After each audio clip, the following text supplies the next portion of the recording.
Assalamualaikum warahmatullahi wabarakatuh. Saya mahasiswa Universitas Terbuka Cucu Wahyuni dengan NIM 857456901 akan memaparkan praktikum IPA di SD.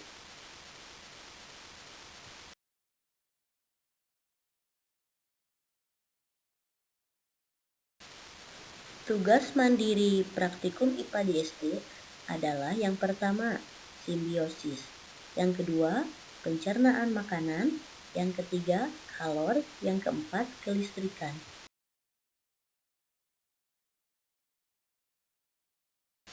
Praktikum pertama adalah simbiosis mutualisme.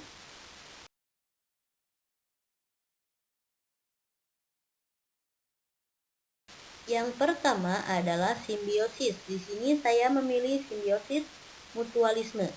Tujuan pengamatannya adalah mengidentifikasi simbiosis mutualisme di lingkungan sekitar.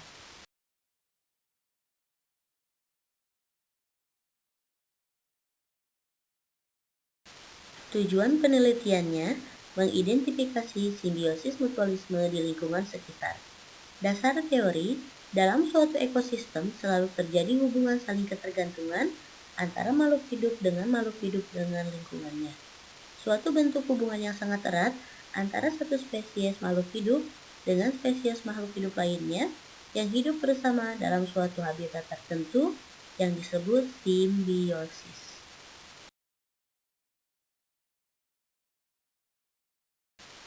Alat dan bahan, alat-alat tulis, lembar pengamatan, lingkungan sekitar. Cara kerjanya, siapkan alat dan bahan yang diperlukan, pergilah ke lingkungan sekitar tempat tinggal Anda, jika Anda pergi ke kebun atau hutan terdekat.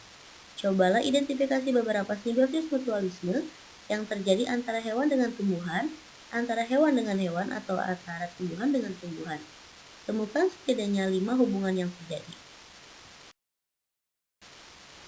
Contoh dari simbiosis mutualisme yaitu bunga dengan kupu-kupu, lebah dengan kupu-kupu. Ada juga daun dan semut rangrang, kerbau dan burung jalak. Ular sawah dan petani.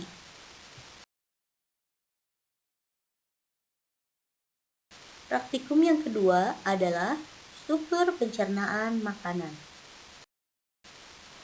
Struktur sistem pencernaan makanan, tujuan, alat dan bahan, cara kerja bisa lihat di sini. Berdasarkan hasil pengamatan, bagian utama saluran pencernaan pada manusia adalah rongga mulut, kerongkongan, lambung, usus besar, usus halus, dan anus. Rongga mulut. Mulut adalah bagian terdepan dari sistem pencernaan manusia. Mulut dianggap sebagai pintu bagi makanan dan minuman yang telah dikonsumsi untuk masuk dan diteruskan kepada sistem pencernaan selanjutnya. Bagian mulut terdapat beberapa bagian penting, diantaranya adalah lidah. Lidah berfungsi untuk merasakan makanan, serta memposisikan makanan agar mudah dikunyah dan membantu makanan agar mudah ditelan. Kemudian gigi ini berfungsi untuk mengunyah makanan yang dikonsumsi agar menjadi lebih halus, lebih mudah dicerna. Yang terakhir adalah ludah, yang akan membantu Anda menelan makanan dengan lebih mudah lagi dan berfungsi sebagai pelindung rongga mulut. Yang kedua adalah kerongkongan. Kerongkongan atau esofagus berasal dari bahasa ilmiah. Kerongkongan merupakan lorong yang akan dimasuki makanan yang selesai dikunyah dan telah diproses di dalam mulut. Lambung memiliki fungsi penting dalam sistem pencernaan. Salah satunya adalah menghasilkan asam klorida yang akan membasmi semua mikroorganisme yang ada pada makanan yang kita makan. Usus halus juga memproduksi berbagai macam enzim yang dapat mengubah beberapa zat makanan menjadi kandungan yang dibutuhkan tubuh agar lebih mudah diserap. Usus besar adalah tempat sisa makanan, kemudian berada dan nantinya akan dibusukkan menggunakan bakteri, sehingga bisa menjadi kotoran atau fisis yang kemudian akan dibuang melalui anus. Anus atau rektum adalah bagian paling ujung dari usus besar. Rektum inilah yang disebut sebagai jalur yang akan dilalui kotoran menuju ke tempat pembuangan terakhir, yaitu anus.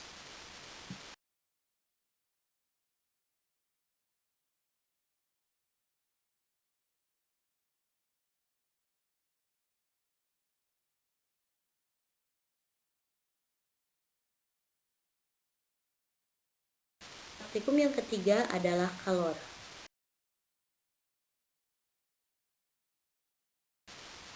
Sepotong besi dipanaskan pada salah satu ujungnya dan ujung yang lainnya kita pegang. Tidak lama kemudian, tangan akan merasakan panas. Hal ini disebabkan kalor atau panas dari api berpindah dari ujung besi yang dipanasi ke ujung besi yang dipegang. Pada perpindahan kalor ini, tidak ada bagian besi yang ikut berpindah. Tujuannya membuktikan bahwa kalor atau panas dapat berpindah melalui cara konduksi dan mengetahui beberapa bahan sebagai konduktor panas yang baik. Alat dan bahannya bisa dilihat di sini.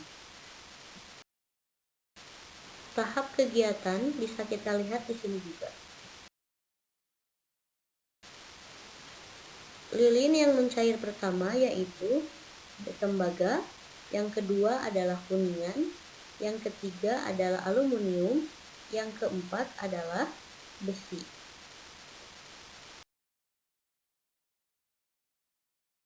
Dari hasil percobaan, ternyata tembaga lebih cepat menghantarkan panas sehingga lilin cepat meleleh, disusul dengan kuningan, aluminium, dan terakhir besi. Lilin mudah meleleh karena terkena panas yang dihantarkan oleh logam-logam tersebut. Peristiwa ini disebut konduksi, yaitu perpindahan panas melalui zat perantara atau konduktor.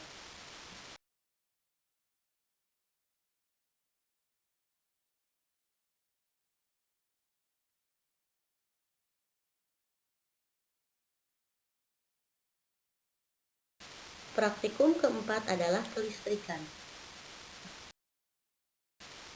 Tujuan praktikum adalah mengetahui bagaimana merangkai listrik secara seri, bagaimana merangkai listrik secara paralel.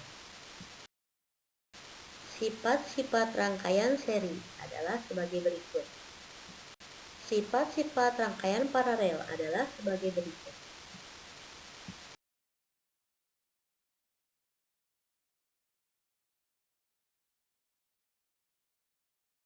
Oh, sebelumnya mati. Kalau sekedap. Kalau social distancing bukannya itu.